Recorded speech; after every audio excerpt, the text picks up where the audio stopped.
آئینی بینچ کے سربراہ ہیں امین الدین خان صاحب، لیکن ہر فورم اور ہر ادارہ منصور علی شاہ صاحب کو ہی بلا رہا ہے، چونکہ جیسے پاکستانی عوام یہ سمجھتی ہے کہ میرٹ کے اوپر سینیورٹی کی بنیاد پہ چیف جسٹس حق تھا منصور علی شاہ کا۔ اب بھلے انہوں نے ترمیم کر کے اور حکومت نے وہ نظام تبدیل کر دیا ہے جس کے پابند ہیں ججز، لیکن اس کے باوجود دنیا کی نظر میں آج بھی منصور علی شاہ صاحب کو بلایا جاتا ہے۔ سپریم کورٹ کے سینئر جج نے کہا کہ عدالت حکومت کو کلائمیٹ چینج کے اوپر کام کرنے پر احکامات دے سکتی ہے۔ عدالتیں کوشش کریں گی کہ موسمیاتی تبدیلی سے متاثر افراد کی بات سنی جائے۔ اقوام متحدہ کی موسمیاتی تبدیلی کانفرنس 2024 کے اگلے مرحلے کے حوالے سے فرانسیسی سفارت خانے اور انسٹیٹیوٹ آف اسٹریٹجک اسٹڈیز کی شراکت داری سے مباحثے کا اہتمام کیا گیا، جس میں آذربائیجان کے باکو میں منعقد ہونے والی کانفرنس کے نتائج اور حکمت عملی کا تجزیہ کیا گیا۔ سپریم کورٹ کے سینئر جج منصور علی شاہ مہمان خصوصی تھے، جبکہ سینیٹر شہری رحمان اور رومینہ خورشید عالم نے بھی اس میں شرکت کی۔ اس کے علاوہ اراکین پارلیمنٹ بھی تھے، سفارتی برادری بھی تھی، موسمیاتی ماہرین اور ماہرین تعلیم بھی اس میں شریک تھے۔ موسمیاتی تبدیلی کی تقریب سے ویڈیو لنک پر خطاب کرتے ہوئے منصور علی شاہ نے کہا کہ ہم نے کلائمیٹ چینج اتھارٹی کو ٹیک اپ کیا۔ پاکستان کی آئینی عدالتیں انوائرمنٹ کے معاملے کو دیکھ رہی ہیں، جیسے شاہد کریم صاحب دیکھ رہے ہیں، لاہور ہائی کورٹ کے جو جج ہیں۔ ان کا کہنا تھا ملک کو شدید موسمیاتی تبدیلی کے مسائل کا سامنا ہے، پاکستان کے جج کو کلائمیٹ چینج پر بہت کچھ دیکھنا ہوتا ہے، ڈیزاسٹر مینجمنٹ اور دیگر مسائل کو دیکھنا ہوتا ہے۔ انہوں نے کہا کہ کلر کہار میں سیمنٹ پلانٹ کا کیس سامنے آیا، اس میں کلائمیٹ چینج کا مسئلہ نہیں اٹھایا گیا، اس سے پانی کا مسئلہ بن رہا تھا۔ منصور علی شاہ نے کہا کہ سی ڈی اے کیس میں کہا کہ پلاننگ ماحول دوست ہونی چاہیے، ماربل کریشنگ پلانٹس کو ری لوکیٹ کرنے یا اس میں جدید ٹیکنالوجی استعمال کرنے کا کہا۔ سپریم کورٹ کے سینئر جج نے کہا کہ کلائمیٹ فائنانس بہت ہی لازم ہو چکا ہے، کلائمیٹ فائنانس پاکستان کی جانب نہیں آ رہا، climate finance public private sector سے کیا جا سکتا ہے۔ ان کا کہنا تھا کہ کلائمیٹ فائنانس ہی نیا کلائمیٹ جسٹس ہے، پاکستان کو ماضی میں بدترین سیلاب کا سامنا کرنا پڑا ہے۔ انہوں نے کہا کہ پاکستان سے کی گئی $100 بلین کا وعدہ پورا نہیں کیا جا رہا، گلوبل فنڈ پاکستان کی جانب نہیں آ رہا، $20 بلین کا ہمیں نقصان ہوا، ہمیں ملا کیا؟ ٹرک کی بتی کے پیچھے ہم اچھل رہے ہیں لیکن مل کچھ نہیں رہا۔ ان کا کہنا تھا ہمیں کلائمیٹ میکنزم پر کام کرنا ہوگا۔ کیا پاکستان گرین کاربن بانڈز پر کام کر رہے ہیں؟ کیا پاکستان بلائنڈڈ فنڈڈ پر کام کر رہے ہیں؟ سپریم کورٹ کے سینئر جج نے کہا یہ سب ایگزیکٹو کے دیکھنے کا کام ہے، ہمیں کلائمیٹ ڈپلومیسی پر کام کرنا چاہیے۔ اسلامک کلائمیٹ فائنانس سامنے آ رہا ہے، انڈونیشیا اور ملائیشیا میں گرین اسکوک پر کام ہوا، سعودی عرب میں بھی ایسی مثالیں موجود ہیں۔ انہوں نے کہا کہ اصل چیز ہے کہ موسمیاتی تبدیلی کو انسانی حقوق کا مسئلہ سمجھنا ہوگا اور عدالتوں کو بھی اپنا کردار ادا کرنا ہوگا۔ آج اڈیالہ جیل میں اہم سماعت ہوئی۔ پاکستان تحریک انصاف کے سربراہ عمران خان کا جو مقدمہ ہے 190 ملین پاؤنڈ اسکینڈل کیس کا، اس میں آج فائنل آرگومنٹس ہوئے جو اپنے منطقی انجام پہ پہنچ چکا ہے۔ عمران خان کے خلاف آج نامزد جج جن کو chief justice Lahore high court Aliya Neelam sahiba نے نامزد کیا ہائی کورٹ کے جج کے لیے، امجد پرویز صاحب نے دلائل دیے۔ نیب کی جانب سے حتمی دلائل امجد پرویز صاحب نے دی اور عدالت کو آگاہ کیا کہ NCA national crime agency UK اور ایسٹ ریکوری یونٹ کے مابین 6 نومبر 2019 کو ایک معاہدہ خفیہ رکھنے کی ڈیڈ طے پائی۔ اس وقت کی حکومت کے پاس NCA اور پرائیویٹ ٹاؤن کے مابین طے پائے معاہدے کو خفیہ رکھنے کا کوئی اختیار نہیں تھا۔ نائب وکیل نے کہا کہ نیشنل کرائم ایجنسی نے 29 نومبر کو پہلی قسط پرائیویٹ ہاؤسنگ اسکیم کی لائبلٹی اکاؤنٹ میں منتقل کی۔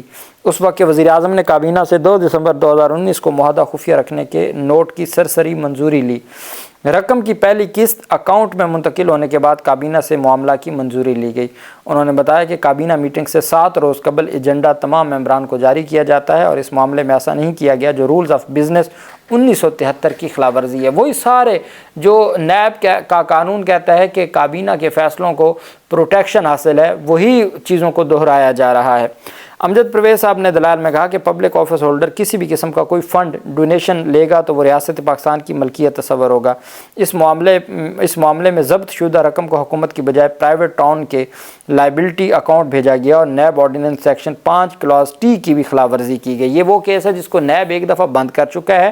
دوسرا یہ ہے کہ یہ معاملہ نیشنل کرائم ایجنسی کا اور ان کا تھا، ملک ریاض فیملی کا تھا، ان کی آپس میں سیٹلمنٹ ہوئی اور ان کی سیٹلمنٹ میں پیسہ سپریم کورٹ کے اکاؤنٹ میں آیا۔ انہوں نے بتایا کہ نیب آرڈیننس کی دفعہ 92 کے تحت اگر پبلک آفس ہولڈر کسی بھی قسم کی رقم یا فائدہ لے جو ثابت نہیں ہوا، چونکہ عمران خان نے کوئی ان سے زمین نہیں لی، وہ زلفی بخاری کی زمین تھی، زلفی بخاری نے بعد میں وہ القادر ٹرسٹ کو دی، عمران خان اس کے ٹرسٹی ہیں۔ القادر ٹرسٹ کے لوگوں نے آ کے کہا، حکام نے، کہ عمران خان کوئی مالی فائدہ نہیں لے رہے، اس پورے کیس میں عمران خان نے کوئی مالی فائدہ نہیں لیا، اس وجہ سے سیکشن 92 کا اس پہ اطلاق ہی نہیں ہوتا۔ اگر کوئی پبلک آفس ہولڈر کسی بھی قسم کی رقم یا فائدہ لے گا تو وہ رشوت تصور ہوگی۔ اس ریفرنس میں ٹرسٹ بننے سے قبل ہی 240 کنال زمین ٹرانسفر کی گئی، وہ عمران خان کے نام پہ کبھی نہیں ٹرانسفر ہوئی۔ ملزمان نے اپنے 342 کے بیانات میں بھی اس معاہدے کی کوئی کاپی پیش کی، جبکہ ایسٹ ریکوری یونٹ اور NCA میں رقم کے فریز ہونے سے قبل ہی خط و کتابت کا آغاز ہو چکا تھا۔ نائب وکلاء نے معاملے سے متعلق پاکستانی ہائی کورٹ اور بھارتی سپریم کورٹ کے فیصلوں کی نقول بھی عدالت میں داخل کروائیں۔ احتساب عدالت نے دلائل مکمل ہونے کے بعد سماعت کل تک ملتوی کر دی۔